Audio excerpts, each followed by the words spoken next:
Did you know that in 2021, 25% of Canadians and 57% of Americans reported having more mental stress than last year? Stress affects focus, decision-making, follow-through, and ability to see the forest for the trees. Let's bring some calm and order into our lives, shall we? Productivity Toolkit 2022 to the rescue. Our toolkit can bring you a breath of fresh air for better focus, help you organize, and get systematic. You get 12 actionable templates to use immediately, and you're invited to quarterly workshops about how to apply each tool now. With the 2022 Productivity Toolkit, you get 24/7 access to all the templates and tips on how to use them. This year, I divided the toolkit into 4 key themes focused on systems: power of one, power of two, power of team, and the power of scale. I know you will love them. Here's what one customer had to say about last year's toolkit.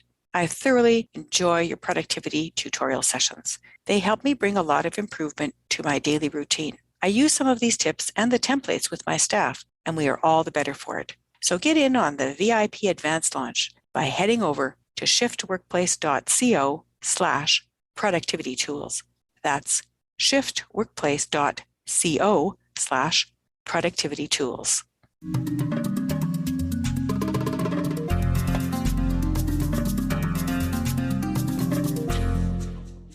Hello, Culture and Leadership Connections podcast listeners.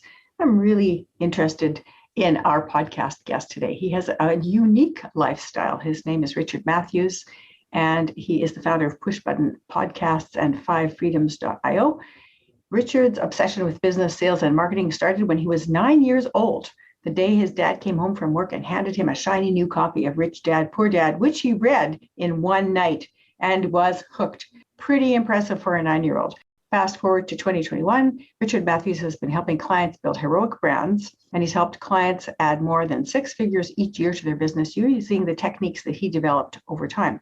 Today, Richard Matthews is living a location, time, and financially free lifestyle as a serial entrepreneur and full-time adventurer. He travels around the U.S. with his wife, 4 kids, and a big black poodle in their RV. People wonder how he's able to grow his businesses while being constantly on the go, and the answer is that by building automated workflows, documenting systems and processes, and of course, through the help of full-time staff members, he can make it all happen. So welcome, Richard. I'm so glad you could be here today. Thank you for having me. It's a pleasure to be on your show. I'm looking forward to your answers to the questions, and I may digress and go down a rabbit hole here and there, depending on what interesting things you say. I don't think I have ever had a full-time adventure on the podcast, and I'm really looking forward to that part when we get to it in the podcast interview. So why don't we start by you telling the audience a little bit more about who you are and what you do that's outside of the formal bio. Probably the most important aspects of my life. I am a husband and father of 4 young children from 2 to 11. My oldest is a boy and the younger 3 are girls. And we have been traveling full time since May of 2017. So we're in our 5th year right now. We had our 4th baby in Texas. And I have, since the time we started traveling, 4x'd the size of my business, both in size of our team and the amount of revenue that we're pulling in and a number of clients that we're serving. And I've also started working with a e-commerce brand that I'm the COO of. So we've managed a lot while traveling in a small, tiny home and sort of, I don't know what you'd say, maybe proving that you don't have to follow all the rules that society sets out for us. Exactly. You can set your own road down the highway of life, which is what it sounds like. That's what you've done. So where were you born originally? Tri-City Hospital in Oceanside, California, which is fun because one of my younger cousins is actually working in that hospital now as a nutritionist.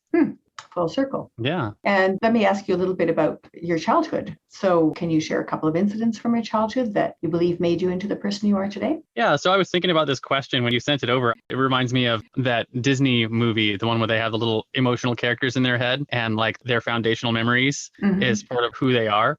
And I was trying to think, what are some of my foundational memories? And I've got a lot, but a couple that stand out. And one that I wanted to share with you was, so my grandmother passed away about 5 years ago, and I was asked to give her eulogy. And it was an interesting experience because I was the oldest of the grandchildren and had a really tight relationship. And the way that I approached giving the eulogy, it was kind of surprising because I showed up at the funeral and there's like 700 people there. And it kind of blew me away because like to me, she was always just grandma, right? And she was there at the family dinners and the holidays. And, you know, I went over to spend the night at her place and she taught me how to cook and sew and do all those kind of things. She was just grandma, but you find out when a funeral like that happens that she had a massive impact on her community, that so many would show up to see her. And so the way I approached that eulogy was I told the stories that I had. I was like, I don't know her as a mother. I didn't know her as a businesswoman. I didn't know her as a leader of the community. The only thing I knew her as was grandma. So I told several stories of her being my grandmother. And one of that I told that is probably one of the things that really has set me on the path of who I am as a father and as a person was something that happened when I was 7 or 8 years old. Her and my mother both are very into knickknacks. So decorations that you have all over your house on your end tables and on the walls. And they've always got cool stuff from their travels and other things that they did. And one day I was running through her house and I knocked over a vase and found out later it was a very expensive vase that I knocked over and it shattered all over the floor. And for my grandmother running into the room and scooping me up and sitting me on her lap. And I was all upset because I knew if I had broken the vase at my mom's house, I'd have been in trouble for weeks. Right. And she sat me down on her lap and she said, "It's only a vase. The only thing that's important to me is that you're safe." And I remember later, my mom sat me down and she was like, "You don't know this, but that was a very rare, very expensive vase that I had broken." And so she's like, "I need you to be more careful in your grandmother's house when you're running around." So my mom told me my grandmother never even mentioned it. In her mind, it was worthless compared to her relationship with me and my safety. Mm-hmm. Does that make sense? Oh, yeah. That's really beautiful because that reinforces your sense of you having a unique contribution and being you as being cherished above all else, which is wonderful. Yeah. And so it was when my mom informed me the value of what I broke that it really struck home with me and became sort of a foundational memory in my life, that the way that it's grown over the years in my head is that human beings have a unique and intrinsic value that you just can't ignore, right? It's one of the reasons why the US has been such a successful country is because we recognize that all men are created equal, right? Well, it's a success for some people, depending on the color of your skin and a whole bunch of other things. Social class and what community you're born into and whether you have supportive people around you like you did. So for sure, it can be successful for some, not so much for others. Yeah. What about when you got a little bit older? So when you were a teenager, anything that stands out then in your mind? Like foundational memory wise? Mm-hmm. Yep. Yeah. My teenage years were interesting. Everything from starting my first business to my parents going through a divorce and having a teacher who really helped me see that through and some other things. But probably one of the more impactful moments was business related. And it sort of set me on the path I am now for running businesses and doing what I do. And that was after I had read several of those Robert Kiyosaki books, probably about 13, freshman in high school, and convinced my dad that he should give me a loan for $50. And I told him I'd pay it back 10% interest, $55 when I was done or something like that. And a ride to the big box store, right? Which in our town was a Smart and Final, which is kind of like a miniature Costco, if you're familiar with the Costcos. Mm-hmm. And I had him take me to the Smart and Final and I spent $50 on giant candy bars, right? So like big Snickers and big 100 grand bars and those giant 2-foot long nerd ropes and other things that we couldn't get on campus. And I filled my backpack up with those things and took them to campus and started a candy selling business out of my backpack, like the quintessential guy in New York who's got the fake Rolex watches under his coat. I was like opening my backpack and showing people my wares and sold all of my stuff and made quite a bit of profit, which was fun. Where the whole foundational memory comes in is the end of that first round of candy, and I sold it all and I had all my money. So I owed my dad the loan money. So I gave him back the loan money, which was $55. And then I need to replenish my stock so I could continue to sell. And dad made me pay for gas this time. And so I replenished my stock. And when it was all said and done, I had a bag full of candy. I had no loan with my dad and I had no money. And I was really confused because at that point in my life, I didn't understand the difference between gross revenue and profit. Uh-huh. And I had made good money, gross revenue, but I had to pay all of the money back in COGS in the debt payment that I owed my dad. Cost of goods sold for anyone who doesn't know what that is. And I remember having to sit down because like my dad wasn't a business person, he was an employee. So he didn't really have a way to explain what was happening in my head. So I had to like start flipping back through the business books, and I went to Barnes and Noble and I was like, I don't understand. How did I start this business and make no money? And that's when I got my first real lesson in business, which was that you have to actually know how your numbers work from gross revenue and gross profit and your cost of goods sold and cost of labor and all that stuff, and learn how to actually manage within those constraints, right? The money that comes in top line is not the money that you get to go and stick in your pocket. Learned that lesson at 13 years old, which I thought was pretty good for later in my life. Looking back on it, it was a powerful lesson to learn at such a young age. It really is. So many people don't learn that even after years of being in business, Yeah. So I think that also speaks to your capacity to solve problems and to look ahead for where the systems are. Really, that's a great story. We had another guest on the Cultural Leadership Connections podcast. Her name is Carla Briones, and she was in Mexico with her dad, who is also an entrepreneur. And he did something similar with candy. He said, you want to sell candy, then you're going to have to pay me back. You're going to have to pay interest. That exactly that sort of thing. But what she decided to do was immediately to sell it at twice the amount of money that she bought it for. And she did so well with the candy selling business that the principal of the school called her father and said, tell your daughter to shut down her candy business because our cafeteria has lost too much money. Yeah, I had the same kind of thing happen. I was called into the principal's office after about 6 weeks of selling and told that I was not allowed to sell on campus without a business license, and that I couldn't get a business license until I was 18. I tell people now that I had my first government shutdown at 13. Yeah, exactly.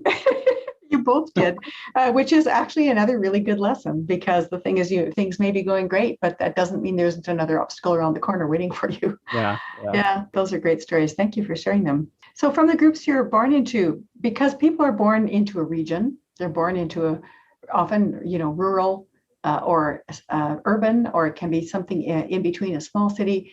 And it's also the land around them. So if they're on the prairies or in mountains or around an ocean, on an island, that affects their sense of who they are.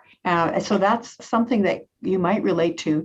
People typically have a social class that they're born into. They have a race, they have a family, and the family is often really foundational to how they see themselves. And they have languages that they've spoken, places they've been to, but all of those things, it's where did you grow up and what did that teach you about culture and leadership? Yeah, so let me start with where I grew up, and maybe we can parlay that into what I've learned. I grew up in an upper middle class town in Southern California. So if your audience is familiar with Southern California geography, there's San Diego on the coast in the south, and to the north, there's Los Angeles. And the suburban community for both of those big cities is sort of the valley that runs in between them. It's about 2.5, 3 hours worth of driving between those two cities. Because they're both such huge population centers, the entire valley from LA all the way to San Diego is a large suburb of the big cities. And so it's like a never-ending suburb of little town after little town. There's never really a break in them. The town that we grew up in was called Marietta, and Marietta is about smack dab in the middle between those two big cities. So about an hour and a half each way to San Diego or LA. I was there, actually. Yeah. You've been there, huh? It's a nice little place, actually. It definitely was a great place to grow up. And Marietta,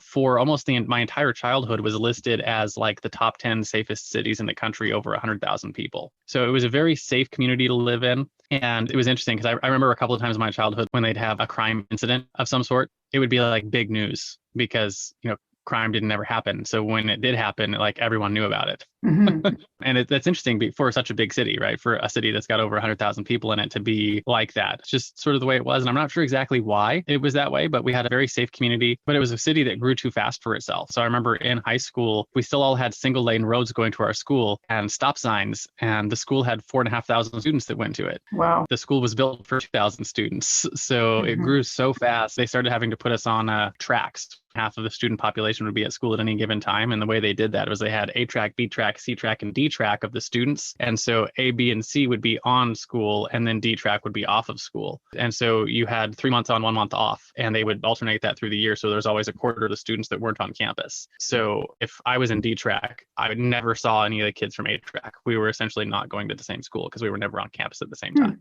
Now, again, this is about systems. Yeah. Yeah. It's about systems. So I grew up in that sort of as a a number in the machine, right? Because there were so many of them and they were understaffed, like our school counselors were assigned by your last name. So like I had the M counselor because there were so many students with last names that started with an M. I remember thinking as I was growing up and going through school that when I went to college, I didn't want to go to a college where I was a number. So I ended up picking a very small college that had less than 500 students at it. That overpopulated sort of culture and feel wasn't something that I loved a lot growing up. But what did it teach you? What did it teach you about yourself? What did you learn in that context? Yeah, so I learned a number of things. One of them is that when you have such a big school and you have so many like opportunities available, right? So they had, because it was big and because it was an upper middle class community, there was just everything, right? So there was 2 or 3 gymnastics teams and water polo and like everything that was imaginable. And one of the things that I learned in that is that I didn't fit in a lot of the spaces that they were looking for, because one of the things that was distinctly missing was any sort of interest in the school system about entrepreneurship, which is what I was interested in. And I remember not caring because there wasn't anything that caught my interest. And so like my group of friends, they were the valedictorians and the salutatorians and whatnot. And, you know, they all had above 4.0 GPAs and was the only one in the group that had like a 3.5 GPA, because I remember looking at, we were a college preparatory school is what they called us. So all of our classes were taught as if they were college courses. So you get a syllabus at the beginning of the semester with all of your work in it and what they were all worth. And I remember looking at all those things and being like, so you're telling me if I do this final project and get a good grade on it, that's worth 80% of my grade. So I could do that in a few of these tests throughout the year and I'll get a 95 and I'll be good. And the rest of it's just busy work. Good for you. I figured that out when I was in high school too. It wasn't in a big school like that, but it was like, okay, most of this is crap. So let me see what I need to do to make it work and go for that. And then the rest of the time, do the things that matter. That's essentially what I did. So my dad had some rules. He was like, this is the grade point average that if you're over this, I won't say anything to you. You can do what you want. So I hit those numbers and then had the rest of the time to myself and worked on things like starting my first candy business. And I got a job when I was a junior in high school and paid for my own car and a motorcycle and learned the whole trap of like, now that I have a car, I have to have the job to pay for the car. And I got the job to get the car. And, you know, that whole consumer trap that I learned about early on. And I'm good. I want to get to the consumer trap in a minute, but I just think you really learned how to use what was there to get to your own goals. It seems to me that that's what you learned from this. You looked at it, you went, I'll take this. I don't really like that. And let me see how I can make this work for me, right? That's really sort of what happened. And it's interesting. And I think one of the things that has struck me the most about it is most of my high school friends that I had, and I think this is probably common for a lot of people, is once you leave high school, you know, you sort of feel like high school is your everything. And these people and the relationships and everything, you know, when you graduate are going to last forever. But you find out afterwards that high school is really temporary, if that makes sense. And a lot of the relationships, everyone sort of goes on and goes to their own things in areas that they care about. High school is the last sort of thing that you're forced to do as a child. It's interesting because I have very little connection with a lot of my high school buddies just because we've been in vastly different places and gone in vastly different directions. I don't know. It's an interesting experience to look back on where I grew up because I basically left my hometown as soon as I graduated. Yeah. Anything else in there? Because there are other things in the groups that you're born into, right? Did you have a religious background? Were there other interests that your parents had? You know, like what other things influenced you? So there's a couple of things. You mentioned race a little while ago, and being from California, one of the things that's unique about California is extremely representative of all the various cultures and languages and whatnot. So my friend group in high school, there was maybe 2 or 3 of us that were white guys, one guy who was a black guy, a couple of one Filipino and a Mexican guy. And they were all second generation from their parents who had immigrated. So they all spoke English natively and whatnot. And that wasn't just my friend group. It was everyone's friend group because that's the way the school was. And it was just natural for, you know, all the way from elementary school, middle school, high school, this whole thing. And I remember when I left high school and went to college in the Midwest, and the Midwest is not that way. So the Midwest in the US is very densely populated with white and black, and not so much for almost anything else.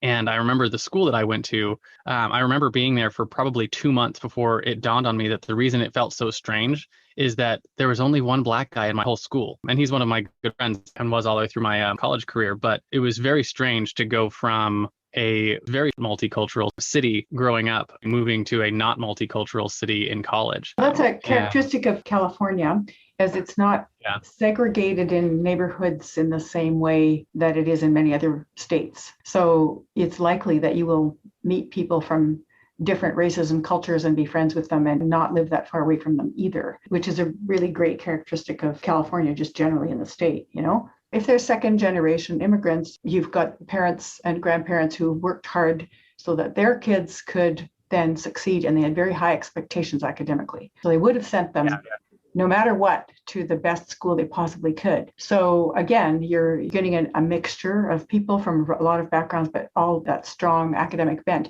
Yet you continued with your entrepreneurship self. All of my friends, we'd always go to each other's houses and things like that. And so I knew all of their parents and their parents all knew me. And I remember my Mexican friend, his parents were both entrepreneurs and his dad was a glass worker. And he started a glass business. And I remember when I'd go over to his house, he always had cool little knickknacks that he had made out of glass. There was like a cactus that he'd cut out of glass and other things. And I remember being struck by how hardworking he was. And the same thing, my Filipino friend, his mom was wonderful. She cooked great food. And I love the way that they're just very different culturally than we were. And so I grew up around all of that. And so never really had any of those cultural sensitivities. It's more like you had ways to integrate with people from a variety of different backgrounds without it scaring you away, right? Which is probably why I like traveling so much now. Probably. So it was a lot of fun. And then I guess probably the other influential thing, right? So that was sort of like culturally, it was very diverse. And then I grew up in a religious household as well. So I remember on campus, I was a member of the Christian club. And I remember I became a member of the Christian club, not because I felt I needed to, but because I remember the guy who was in charge of it was just such a friendly person. He ended up becoming a mentor of mine for many, many years. And I was very introverted and shy as a high school student and younger, which was interesting for someone who was entrepreneurial as I was. I remember the way that he would interact with a whole group of people. And when they would do things on campus, it was probably second half of my freshman year after watching the Christian club do several things, and they would do like silent plays on campus and other things, which were super cool. And watching the leader of that group, and I remember thinking, I need to be able to do what that guy does. And I remember that was my impetus for joining the club, right? I went to church and stuff all like that, so I had no religious clash or anything like that. And I remember thinking to myself, I need to know what that guy knows, because I could tell he had an impact, right? When he talked to people and when he helped them with things, it changed their lives. And I was like, he has something that I don't have. And I recognized early on that the thing that he had is he had the ability to have a relationship with someone. And I learned later that the stronger the relationship, the stronger your ability to influence someone is. And I remember thinking that if I was ever going to make it in life, influence was probably one of the most important skills I had to learn how to develop. Yeah, and that influence comes from the relationship that you have, and that relationship influence going together. Did you ever read the books by Francis Bacon, Power and Influence? Really speak to the things that you're talking about. And especially given your multicultural surrounding as you were growing up, talks about how different cultures influence and their communication styles influence, and how relationships are built within a context of working towards a goal like a business or an institution. I think you'd like them. I remember thinking at that age, I was like that weird kid who'd be in the back, and I would like interact with things and I would take notes on like what he was doing. And then the next day I would go and practice those things. And I learned the same thing from my mother. My mother was a very social butterfly type person. And I'd watch her when we would have dinners or go places. She could walk into a room and she could have a conversation with anyone. And I remember a couple of times when I would actually took notes, and it goes back to my sort of baseline. My podcast is called The Hero Show, and we talk about, people's superpowers. My superpower is sort of in that realm of being able to see the systems behind things. It is, for sure.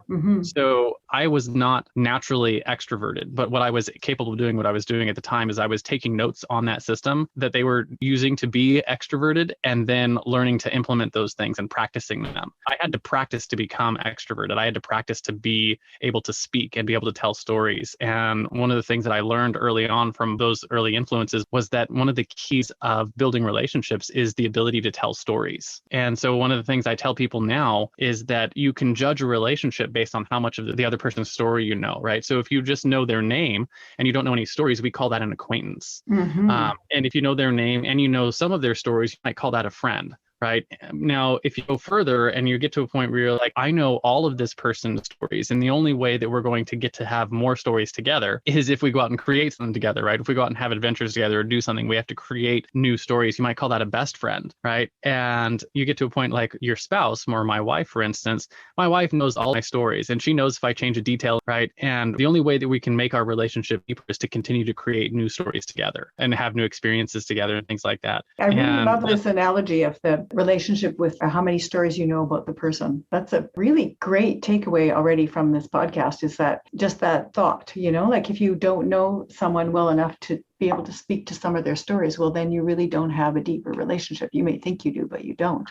So, yeah. And then when you're married to someone, you have a lot of stories. You have so many stories in common that you even think the same thoughts at the same time. True. Yeah. But one of the most interesting things about that is it gives you, I hate to use the word hack, but it's how you hack relationships. If you want to build a relationship, the easiest way to do that is to learn the other person's stories, right? Mm-hmm. And I tell people the easiest way to build a relationship is to be curious and ignorant, right? Which is, even if you know a lot about a subject, ask the other person about their stories, find out who they are and where they're from and what they like. And there's always some super easy go-to story places. Like, your biggest injury as a child. Everyone loves to share their big injury stories and whatever they are, your most fun adventure. And the more of someone else's story that you get to hear, the better you know that person. And all you have to do is listen, and you can develop a deep relationship. And the other half of that is sort of the expectation is, if someone shares a story, you share a story back.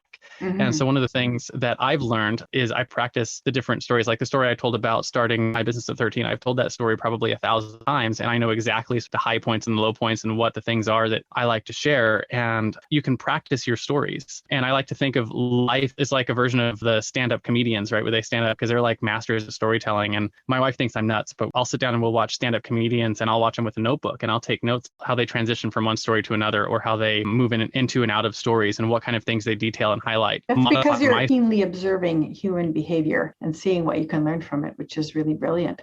I want to move to the next question, which is, you have a very distinct desire to become an entrepreneur, to study human behavior, to figure out systems, and you've developed that, which I'm pretty sure was part of who you are, which we'll get to in a bit. But about groups that you chose to belong to, what have you learned from groups that you then adopt? I mean, you did learn from the mentor that you were talking about. You took notes on how to build relationships, how to become extroverted, that sort of thing. But what about is there a group that has influenced you? Let's fast forward a number of years to when we actually went onto the road. And one of the most impactful groups that I've been a part of is a group called Full-Time Families. And Full-Time Families is a group of people the world over that travel full time with their families. And come to find out, before we did it, there's a lot of people who choose what we chose to do and not have what we call in the Full-Time Families community a sticks and bricks house. We don't have one of those, which is very abnormal the world over. And one of the things that has made traveling something that has been long-term for us is access to and the availability of that kind of a community, right? A community of people that we got to choose to be a part of. And in our case, it's everything from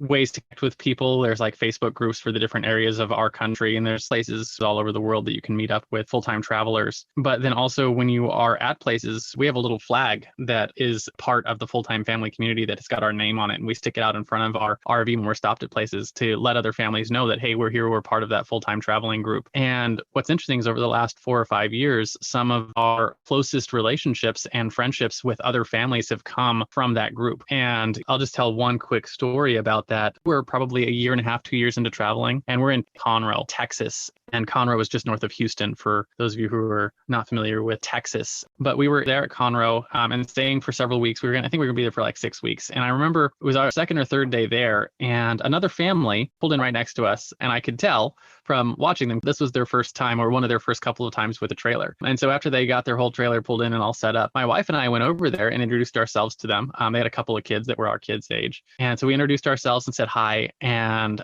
shared a little bit of stories back and forth. It was their first day on the road. They were moving full time. And we invited them over for dinner. And sort of one of the rules that we've learned on the road is when you're traveling, is you don't have time to wait to build a relationship, right? Because if you wait, they might be gone tomorrow. So you only have now. And so that had become very normal for us to meet someone and then invite them over for dinner, right? And, have a fire and have a cookout and roast marshmallows and get to know each other, right? Yeah, the ultimate in being in the moment and being present to what opportunities are available. Yeah. So we had them over for dinner, and fast forward 3 or 4 years, they're one of our closest friends. And we've traveled all over the country together. And our oldest sons are constantly playing games together and whatnot, even when we're in different parts of the country. And I remember a couple of years ago, the husband was like, the first time that you guys came over and invited us over to dinner, it freaked me out because I was like, I had never met someone.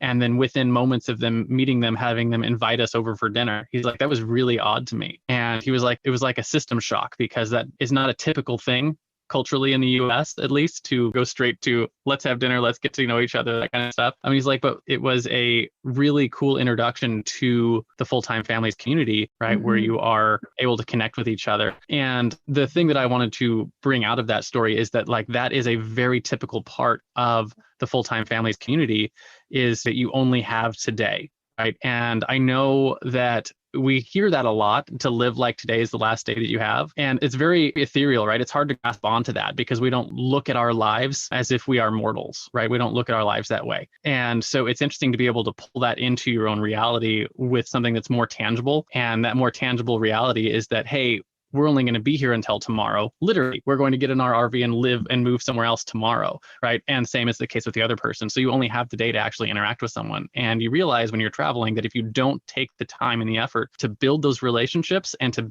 take those time, then you'll be very lonely on the road. And all the people that we've seen come onto the road and start traveling and not last very long, right? Because it's a difficult kind of lifestyle to get used to, is that's generally the thing that gets them to leave, is they don't know how to sort of integrate into a mobile community, right? And have the relationships that way. It's easier to do when you're stationary, because even as a family with 4 kids, if it's just you guys and you're never interacting with other families and being a part of a community and part of a culture, it gets lonely. So you have to be very intentional and very specific about how you do that. Hopefully that's an interesting story about how culture impacts sort of everything. Yeah, I really, really like the example. It brings me to a couple of other questions. One is that, so there are communities where people are not, like there've been gold digging communities, right? There have been oil and gas communities where people come in from all over the world and they make friends, and then those friends leave and then they leave. And so people have often told me that they just stop trying to make friends with people because they're going to lose that relationship. But what you just said flies totally in the face of that. You don't lose the relationship. You can make the friendship quickly and you can maintain it over time. The relationship doesn't die. Yeah. Just because you're not in the same place doesn't mean the relationship is gone. Absolutely. So there's 3 aspects to that.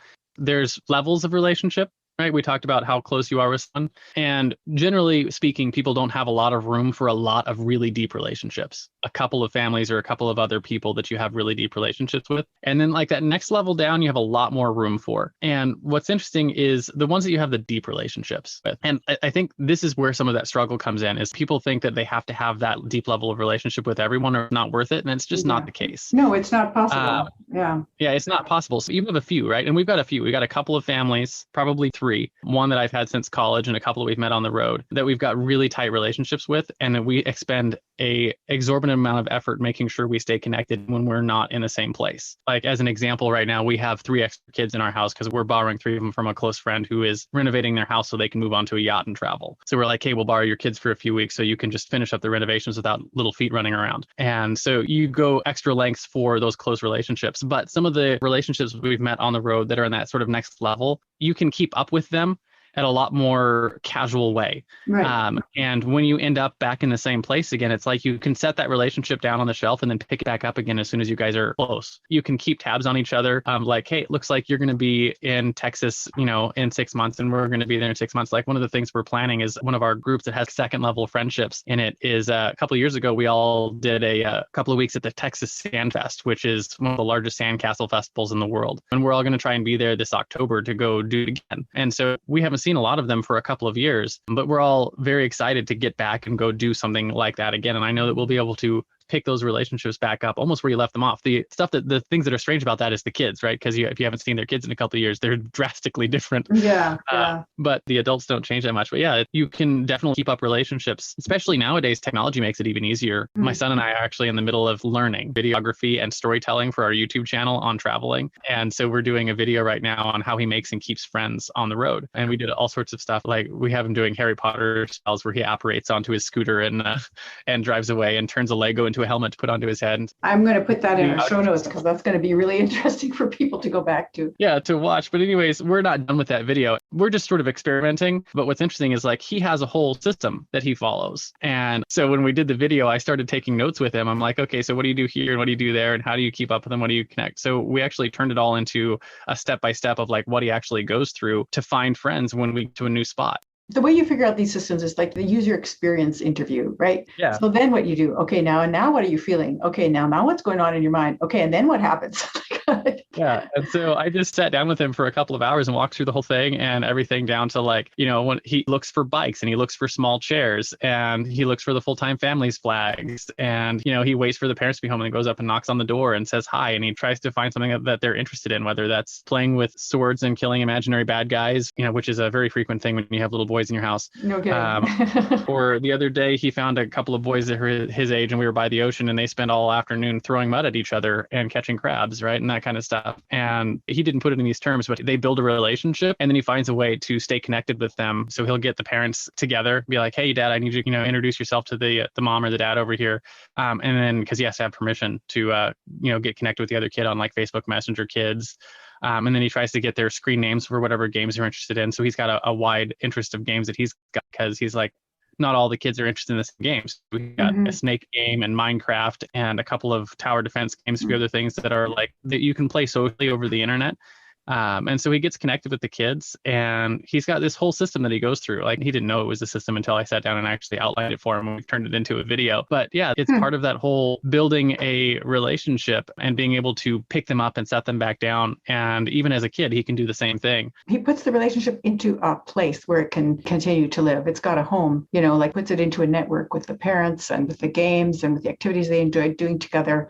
And then that's how he grows it, is through that kind of ecosystem. It's pretty cool. Yeah. He's got one friend that he just met that's into fire spinning. So fire spinning is like when you have those sticks that are lit on fire and you toss them around. And my son is into poi, which is the ones that are like on a chain that you swing around. And he's been begging me for years to let him light them on fire. And he met this kid the other day at one of the campgrounds that he's already at that point where he's starting to light his stuff on fire. And Zachary wants to get there. And so they connected really hard over that stuff. And actually watching this other kid who's a couple of years older than my son, so he's got a bit better dexterity, I was like, so here's the deal. You notice how he hasn't hit himself in the face with the flaming stick yet. I need you to practice to the point where you can spin the stick or spin the poi and not hit yourself with the flaming ball of doom, right? And I was like, so here's the deal. We've got the stuff, we've got all the equipment, and we happen to run an e-commerce company where we sell fuel for candles and whatnot that also happens to work really well for these flaming sticks. And I was like, for your birthday this year, I bought him the flaming version of the poi. Like, you can practice with these, and if you can show your mom and I to our satisfaction that you don't hit yourself with them, we will let you light them on fire for your birthday. And so him and this other kid have been sending videos to each other because the other kid's more advanced than him. So he's like, okay, I'm struggling with this trick, and he'll set his iPad up and video himself doing this and send it to the other kid, who will then give him feedback and send another video on like how he's supposed to do it. So they're going back and forth on something that's completely outside of video games, but they're staying connected over that thing in their relationship, right? So watching him is that people, even over a distance, they have to have something that connects them. My next question is about temperament and personality. So temperament is what you're born with, and you clearly have a systems focus when you were born, or it emerged pretty quickly. And then you had other kinds of things that were part of your temperament. So what would you say is something that you grew into your temperament, that you learned from experience, that your personality grew in, other than the learning to be extroverted? What else did you grow into your personality? Grow into my personality? That's an interesting question. So you mentioned already the extroverted thing. So I learned that, and that was a difficult thing to pick up. But probably the other thing was learning to be a storyteller. And we talked about that a little bit, but I remember in college learning the importance of that. And it was interesting because the mentor I mentioned in high school, he pulled me aside right before we graduated. And he was like, hey, one of the things I need you to know about yourself, he's like, I know you're not going to be able to understand this yet, but it will happen at some point. You have a unique ability to influence people because you understand how to build relationships on sort of a gut level. And I was like, yeah, whatever. I was 17 at the time. I wasn't paying much of attention to what he was telling me. But he was like, you need to be careful what you say to other people, because they'll listen and they'll take what you say and actually change their lives based on it. And again, I sort of dismissed that out of hand. And a few years later in college, it started to dawn on me that the relationships that I was building, a lot of came from that ability to both tell and listen to stories with other people. And I learned quickly, because we lived in like an all guys dorm on campus, that, you'd stay up into the wee hours in the morning talking with someone else, that they started getting to a point where someone else would really trust you and really start asking you for your opinion and other things. And I remember very clearly one night I had a gentleman who was a couple years older than me and was getting ready to get married. We had spent many, many hours talking about a lot of these things and sharing stories with each other. And he sat down and he was like, I have some really serious questions for you. He's like, I just want to talk through them. And we talked through a lot of those things, and sort of out of hand gave him a lot of my thoughts and advice, which I didn't understand the gravity of giving someone advice until he came back a couple of weeks later. And I realized that he had taken all the advice I'd given him and acted on them, like, positively. And I remember how much that struck me, that when you build a relationship with someone, which is funny because it was my goal, right? To learn how to build relationships and have influence, is that then you have influence. And influence is sort of this grave responsibility that you have to take seriously. Because if you have influence in someone's life, when you talk to them and you make suggestions or do the things, a lot of times people will actually take you up on it and change their lives accordingly, which can be scary. So you have to take that responsibility heavily. That reminds me of a story of someone that I spoke to a few months ago who said that when he was in grade school, he had these trading cards, and he was known all over the school for, having the best trading cards because he very systematically sought out to make good trades so that he would benefit from each of those trades. Kids started following him around, and it's like he was the kind of the trade card guru. And at one point he was eating his lunch and he had yogurt, and the yogurt fell on the floor and split. And one of the kids came up to him and said, I really want that trading card and I'll do anything. And he started licking the yogurt off the floor. And this guy was absolutely horrified. And he thought, I have too much influence here. And he threw all his trading cards away because he thought, if people are going to debase themselves because of what they want from me, my influence has gone the wrong way. Yep. So you didn't have to go through that negative experience to discover it. You discovered that you gave positive advice and it was the other person really took it very seriously. But that sure shows you the gravity of what we do. We're all related in Indigenous teaching. All my relations, everything that we do affects everybody else. And you certainly saw that when you gave advice to that young man who was getting ready to get married. Yeah. I wanted to ask you about a time when you became aware that your understanding of the world was specific to your culture. Now, you may have noticed early on that it was specific to you because you were interested in entrepreneurship and others were not necessarily in the same way. But what about something that was specific to your group? You mentioned a little bit when you moved to the Midwest and things were very clearly divided between white and black when you'd been in a multicultural environment before that. But is there a time maybe from that or from another time in your life when you realized that what you knew was your culture and not just normal for everybody else? Yeah, so it's interesting. There's a couple of times throughout my life, but I think I have gotten to a point in the business community where I'm starting to be surrounded by people who are radically more successful than myself, if that makes sense. Mm-hmm. And being invited into those rooms. And I remember one of the first times that I sat in a room like that, and it was a small group, 4 or 5 of us. We hit a certain level with our business, and hitting that level in your business sort of opened an invitation. And I was invited into that room with those gentlemen and a couple of ladies, and they were all very interested in the things that I was doing and how I was thinking, because apparently my systematic way of looking at the world is not normal. So they were very interested in some of the things that I was doing. But I remember thinking to myself that I feel like a 6th grader who's learning how to swim in a room full of water polo champions. And it was interesting to me to be in a room like that and have the water polo champions look at me and think, you've got something that I want to know, and we have things that we can teach you. And realizing that like some of the things that I struggle with in my business, with everything from like learning how to manage a team or learning how to, like at that point in time when I first got into that room, I didn't have a team. So learning how to expand my business to the point that I did, and now how to manage it and do some of those other things. Those were all things that were, to them, they were just normal, right? They're just normal part of their life and how they think and how they act and what they do. And then me looking at all those things and being like, it's so foreign, as you go from what I was to really a CEO or an entrepreneur, and like learning how to make that shift. It's interesting the cultural shift that happens when you make that change from being a solopreneur to being a CEO, if that makes sense. And I remember how striking that was. To how vastly different they think and how they act and what their priorities are. And so anyways, that was the big cultural differences in the business community that I've run into recently in the last 3 years. Yeah, that's a really interesting story. And people don't typically talk about things like that.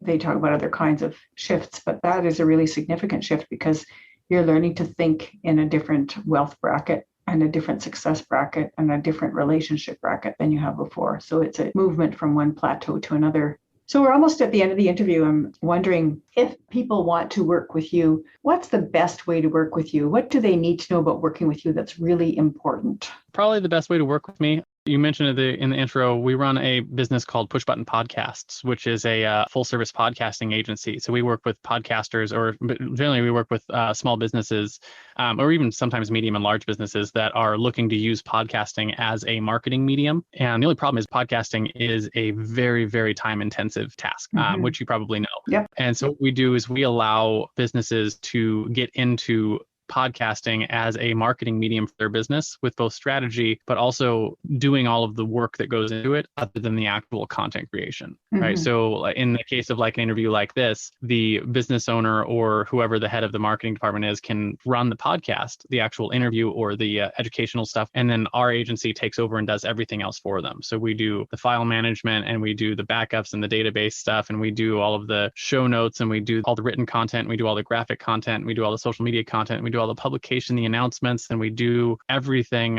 including creating derivative content and getting all that stuff out to actually turn their podcast into a marketing medium. So the best way to work with us generally is to check out our Push Button Podcasts website. We've got a couple of marketing things that are going up over there, educational content that people can check out. That's probably the best way for people to work with us on there. And there was a second part to that question, I feel like, that I missed. Well, what you just answered was my next question, which is about what you wanted to promote. But the first part is more about you. So if they're working with you, what do people need to know about working with you personally that is just really important to how the relationship evolves? So working with me, probably the most important thing is, this is weird to say on an interview, but I tell all of my clients at the beginning that they'll always be second in my life. And what I mean by that, my family always comes first. Yes. And our lifestyle is mobile and we travel and we do things. So we do work and I work very hard for my clients. But if my kids need me and I'm on a call, I'll tell you I got to go. And we'll pick up and we'll take care of that later, which most of the time, most of my clients, they wish they could do the same thing in their lives. So it's not generally a big thing, but that's one of the first things. So very flexible. But again, it's not just me that you'd be hiring. You're hiring me and my entire staff. If for some reason I'm not available or something like that, my staff will pick things up and make sure stuff is getting done. So despite, I don't know what you'd call that, a warning or a thought or whatnot, but yeah, that's the way I treat all of my relationships. And it's something that I learned early on, is that I did not set up good boundaries early in my career. And it led to me letting my clients walk all over me to the point where like I was answering emails in the middle of the night and working 12 hours a day and things like that, and not being able to give the time that I wanted to give to my family, which is why I started a business in the first place. I've learned to be a bit more militant about that. And what I've found is that it actually ends up where we have better relationships with our clients because we understand each other. Like we understand what the boundaries are and what the rules are for the relationship, if that makes sense. You do. Without boundaries, everything's a mess and things don't get done and expectations are all out of whack. So for sure. And that's a great comment. So last question, anything else you'd like to say? Yeah. One of the things that I say to all of my podcast interviews is take the risk, right? Whatever you're thinking about or wanting to do, take the risk. Jump off the cliff, learn to fly on the way down is what I tell people, right? And we've done that a number of times in our life. Everything from my wife and I arranged our marriage to we picked up our business and moved it from the Midwest back to California out of nowhere. And then we sold everything we owned and moved into an RV and traveled. And every one of those decisions, we had to learn to fly on the way down. And it was the ability to take risk and manage it and learn how to accomplish your goals is a muscle you have to work. And you realize after you've done it a number of times that your worst fears are very, very unlikely. Probably your best case scenario is also very unlikely, but what's going to happen is you're going to end up making small progress towards your bigger goals over and over and over again. And eventually you'll look back on your life and you realize that you have accomplished and done more than you ever could have imagined because you were willing to take the risk. Mm-hmm. That's great. And I really love the learn to fly as you go down, because that's what all birds do. They get kicked out of the nest by their parent birds and they have to learn to fly. So, and that's what you do. And it's great advice to give to everyone else. Thank you so much, Richard, for being on the podcast. I really appreciate your time and your wisdom. Well, thank you for having me. It was fun being here.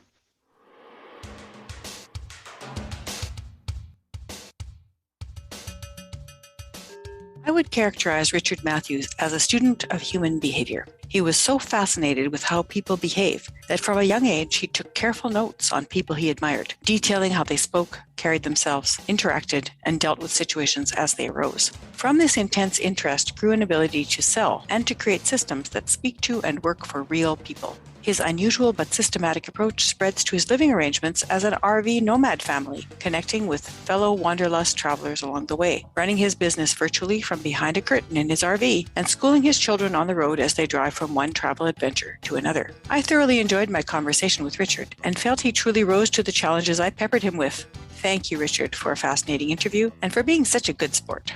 And thank you, listeners, for being a part of the Culture and Leadership Connections podcast community, which has thousands of members around the world and continues to grow in popularity because you are sharing it. Remember to check out my people skills courses and programs on the shiftworkplace.com website. And make sure you click the link to get into our leadership and career library, which is completely free. May Culture and Leadership Connections continue to guide and inspire your day.